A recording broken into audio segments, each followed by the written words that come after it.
I'm going through it this week. I think a lot of us are.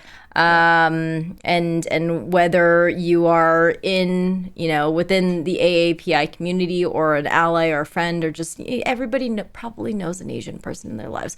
I think we're all going through it this week with the news, and it's a lot to stomach. Um, yeah, yeah, it's a lot to stomach. Oh yeah, man, it's rough. So yeah, that's why it's hard because it dominated the news cycle this week. So that's why I texted you earlier, just like, hey, how do you want to go about this in the best way? It felt insensitive to do anything that had a punchline or anything to it. Yeah, That's why I was like, okay, I feel like it's weird if we don't address it, but you definitely don't want to like do it last and go off on that note. So we're totally.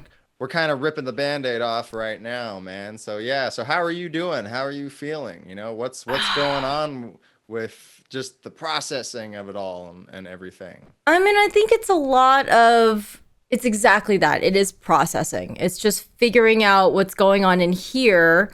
A lot of things that have been suppressed over the years of like, no, no, no, like someone else will handle it or it'll get better. Or, as long as if from a personal standpoint, like just like am a team player and I play along, then it won't happen to me, or I won't be subject to things, and it's a lot of a mixture of feeling guilt and shame and rage and confusion, all mixed into one. And like all things with going through the news, it Mm-hmm. is very, very easy to get sidetracked. It's easy to get I don't know, feel distant from what's happening, because I don't know if I mentioned this in our last match report, but it feels like whenever there's something going on in the news that's like really awful, you scroll a little bit and then all of a sudden you're looking at like a cat video, and then you scroll a little bit and you're back to the tragedy, and you scroll a little bit and it's like someone's birthday, and it's like I think as humans we want to encapsulate all of those things in our lives. We want to care, we want to have fun, we want to celebrate, and we want to be sensitive. And so it's a weird mishmash that's happening, and I think we all see it on our timelines, right? And whatever we're going through, I think somebody had mentioned that their mom is in the hospital, and it's like that's going on in your life, and then you see how almost like distant you can be from that by like turning something on Netflix or something, and it's just Yeah. like we all need our escapes.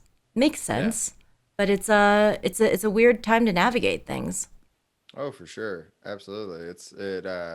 It feels kind of like last year when a lot of the racial things were going on, you know? I mean, especially just cuz like from my perspective, I got a very diverse group of friends, so I really see when there's hurting happening and everything.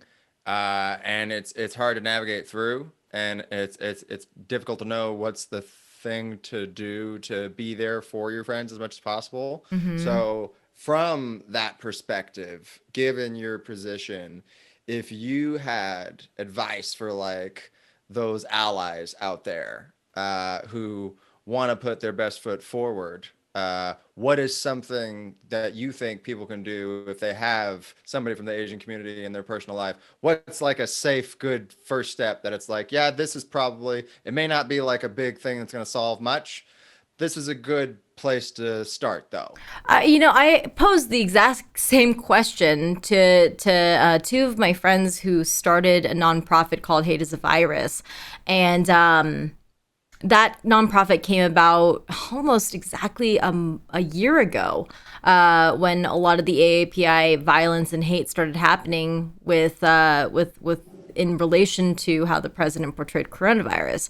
And so they mentioned that one of the best things you can do as an ally is to educate yourself so that you understand what the best way for that community to amplify is. Not the way that you want to, but what's best for the community. And that was a really cool thing for me to understand as well.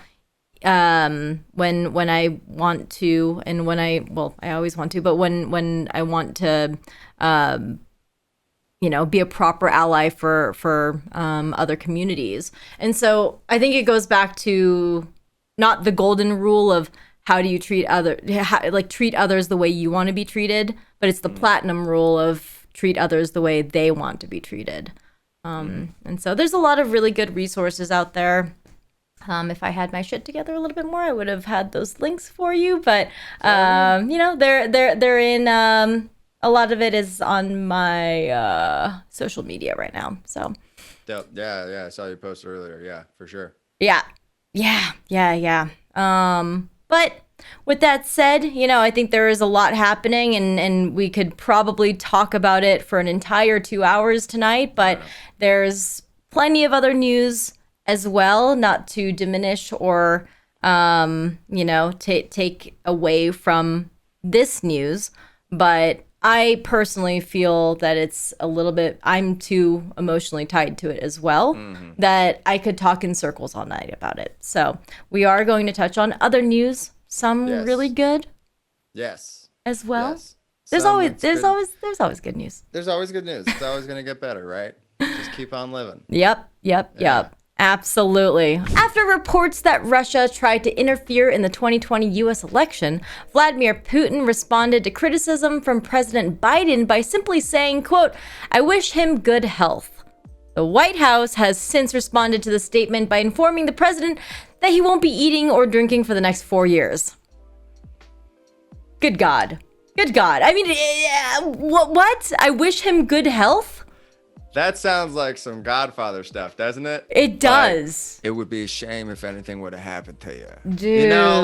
That's what it feels like. And that's how evil Putin is, though. Like, even if he's like, "I wish you good health," they're like, "Oh, no." Yeah. I wish him good health. I should have said it like this. Probably. Good health. Good health. I mean, it could go both ways, right? It could be us just looking too much into a situation, or it could be completely diabolical. Were you the one who said that Trump was so paranoid about what he ate, and that's why he ate from so many fast food restaurants? Yeah, because he always thought he was going to be poisoned by his cooks. Yeah. But no, not somebody who is working at McDonald's on minimum wage would do that. Yeah, man, it's odd. The whole thing's very, very unusual. And Putin's been poisoned people before. There was like a guy who was like a critic of his in Russia, and he's like very outspoken against him, and they poisoned him, and he almost died. And then he left the country, and then he came back, and when he came back and he landed, they arrested him. And he's still arrested, I believe. Yeah, man, it's he doesn't have a good track record of being a decent human being. Well, with that said, hopefully President Biden stays safe and nothing happens with Putin. That was the story, right? That was the story, yeah. I wish him good health. Yeah, goodness gracious. I wonder if that's how it's going to go down. Good God. Disneyland and Six Flags theme parks will reopen in April with limited capacity. When asked if he was worried about getting guests sick to make a buck, Mickey Mouse simply did a line, tossed a midget down the office hallway, and said, "Stop being such a Boy Scout and sell me this pen." Oh, Mickey. Oh, Mickey. It's a Wolf of Wall Street reference for those who've seen that one. I think Disneyland said it's going to be 15% capacity. I don't know. How many people is that? Is that thousands of people? Oh, yeah. Absolutely. Thousands of people? I mean, you could get millions of people into that park. You got to be, right? Like, I mean, it's got to be an ungodly amount of people can fit into Disneyland. I wish that it was like, come to Disneyland where you'll get vaccinated first and then come back. Oh, if they made like Disneyland the vaccination site? Why wouldn't they do that? It's How Disneyland. Does that not happen? Disneyland has the capital to have started a pharmaceutical company, to create a vaccine, slap on Tinkerbell on there, and make it a Disney vaccine. Absolutely. 100%. You get Smee to give it to you. Oh my gosh. Smee just passing out vaccines. I love that. I love that. You know, That's a way better idea. Yeah, yeah. They should have just made Disneyland the vaccine site. it would have been so popular. Can you imagine? Like, are you gonna get Johnson and Johnson, or are you gonna get the Star Wars vaccine? Right? Oh my God, I'm getting that Boba Fett Yeah. vaccine. Oh, you got all Boba day. Fett, dude. I got my Han Solo last week. Oh no way. That's good. I gotta go in next month for the Chewy. I don't know, man, about opening up. I feel think like summer would have been better, right? Like more people would have been vaccinated because they're saying in May is when they're going to be able to get like everyone starting to get vaccinated for real, for real. can they do a thing where it's kind of like a what do you call it? Like an emotional support pet on an airplane where you need to get like a doctor's note. Like, I got vaccinated so I can go in the park. Not like, oh, well, I haven't been vaccinated. I'm not quarantined. I can go in the park. Like, everyone who can go to the park should have been vaccinated. Can that be the rule? I mean, they were talking about like you have to have the vaccination slip for certain things. Like if you're traveling out of the country, absolutely you have to have it.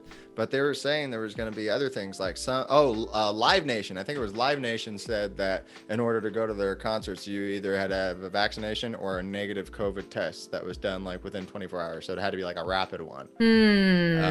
So yeah, so there are certain companies that are saying like, hey, you got to have a vaccination slip in order to do stuff. So I mean, you could do that. Yeah, man. I don't know. And it's very odd. Like they're doing the. I don't know if you heard what they did in Japan.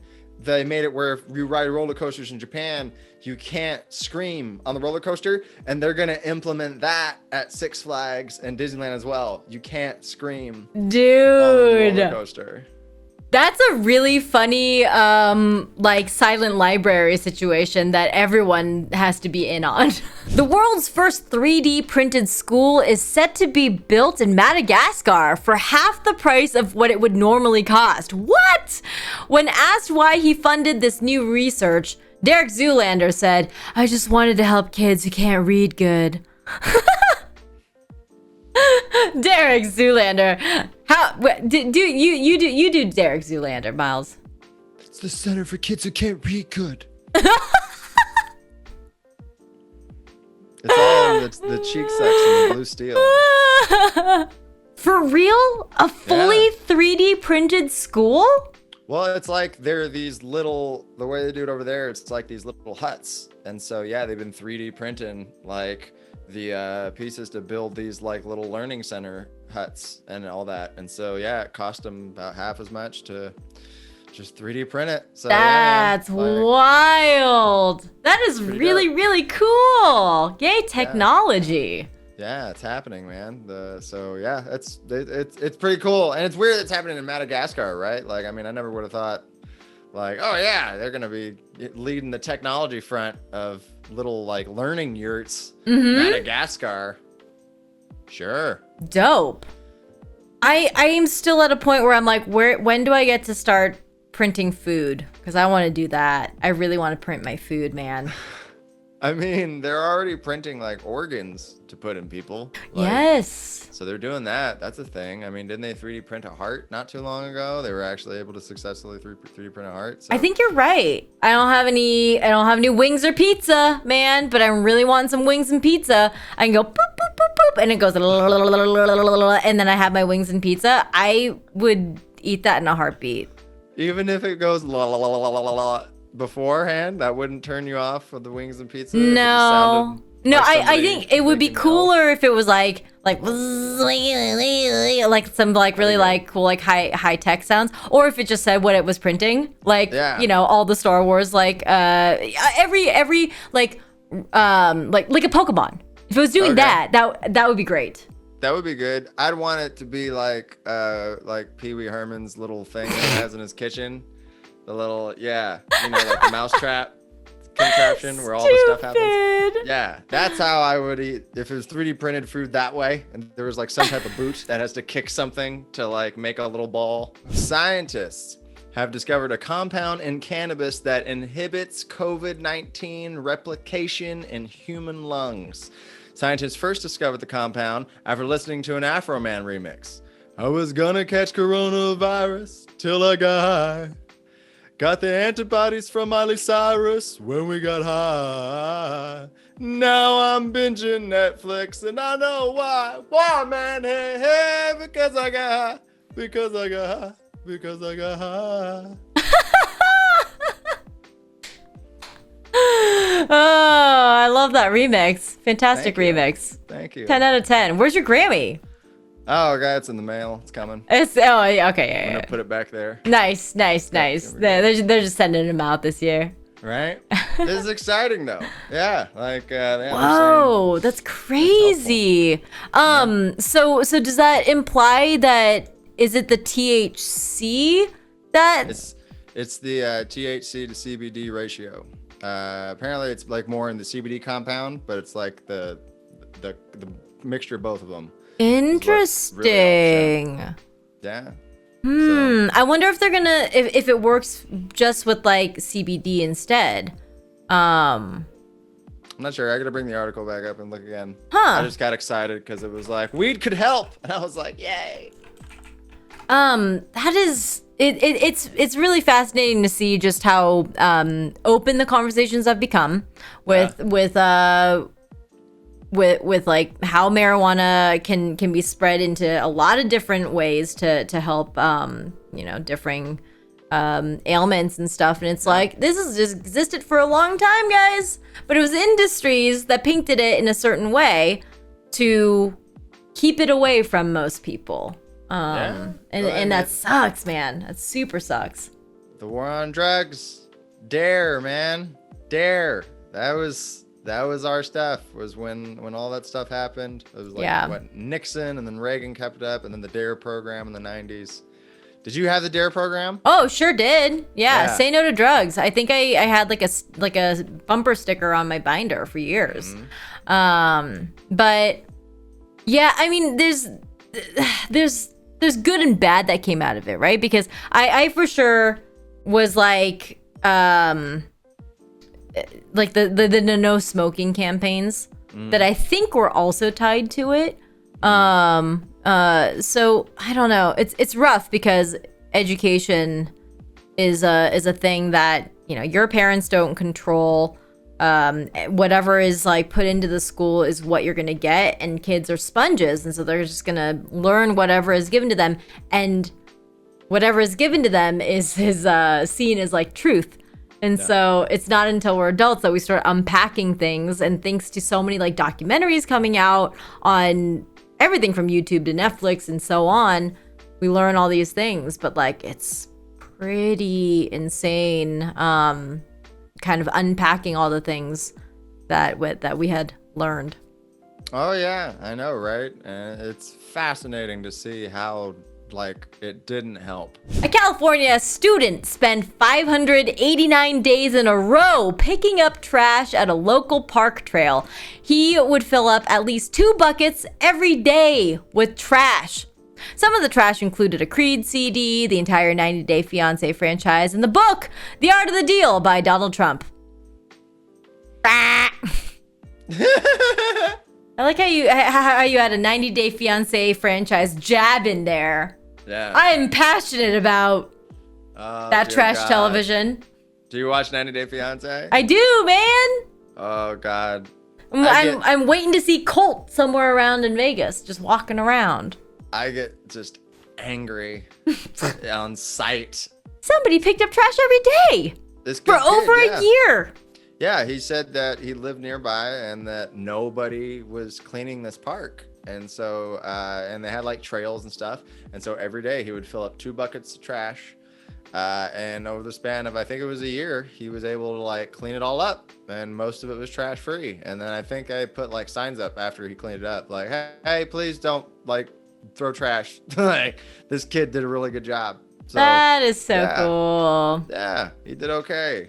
So I wouldn't have done that. I wouldn't have picked up trash, man. Like, you never think to just like do that every day for 500 and something days. No. Pete and I have been having this talk about like people who do stuff like on a daily basis, like every single day. Yeah. Mainly because we were talking about Beeple, who is an artist who has made art every single day for like years, I want to say. And then he just got on the NFT train and made like millions of dollars. But those millions of dollars came about from years and years and years of like making something without almost any recognition and putting in the time and effort and like, yeah, Brian, you said it right. Consistency is tough. It's hard, especially when people aren't keeping you accountable and there's it just seemingly like just out of you wanting to do it. And sounds like what this kid was doing was just exactly that, you know? It wasn't The consistency. yeah, the Yeah. consistency and to show up every day, man. That's wild. Because I'm sure there's days where he's just like, I don't want to do this today, man. But made it a habit. we hope you're doing well and treating yourself nicely and taking care of yourself and being kind to yourself. There's a lot happening in the news and, you know, a lot going on. And if you're more curious about what's going on in my brain and my world, you can always find me on social media down here, and you'll kind of get a little slice. But with that said, Miles, any last words before we wrap up tonight? I appreciate everybody checking us out. And yeah, be nice to each other. Go check on your friends. It's been a rough, heavy week for a lot of people for a lot of different reasons. And so even if you think your friends are doing okay, especially the ones you know are doing okay, go check on them.